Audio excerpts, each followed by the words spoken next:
पुण्यातील येरवडा परिसरामध्ये असलेला गोल्फ क्लब कोर्समध्ये आता गोल्फ खेळताना मारलेला चेंडू थेट उड्डाणपुलावरील दुचाकीस्वाराच्या छातीवर आदळला। त्यानंतर हाच चेंडू रस्त्यावरून जाणाऱ्या इतर वाहनांवरही आदळलाय। अचानक आलेल्या या चेंडूने उड्डाणपुलावर एकच तारांबळ उडाली होती। या घटनेनंतर संबंधित तरुणांनी पोलीस स्टेशनमध्ये तक्रार दाखल केली आहे। या प्रकरणी आता गोल्फ क्लब व्यवस्थापनाविरोधात येरवडा पोलीस ठाण्यात गुन्हा दाखल करण्यात आलाय।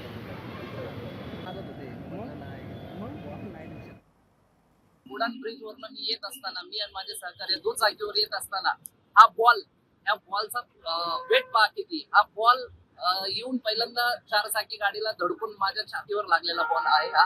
आणि ह्यानंतर बॉल लागल्यानंतर आम्ही थोड्या अंतरावरती माझा वैयक्तिक आम्ही उपचार केला। त्यानंतर पोलीस स्टेशनला कळवलं की हा बॉल लागलेला आहे आम्हाला।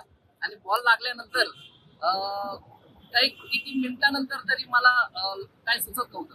त्यानंतर संबंधित पोलीस स्टेशनला कळवलं आणि गोल्फ क्लब प्रशासनाच्या विरोधात आम्ही तक्रार केलेली आहे। लोकशाही मराठी ऐका, पहा, जागरूक रहा।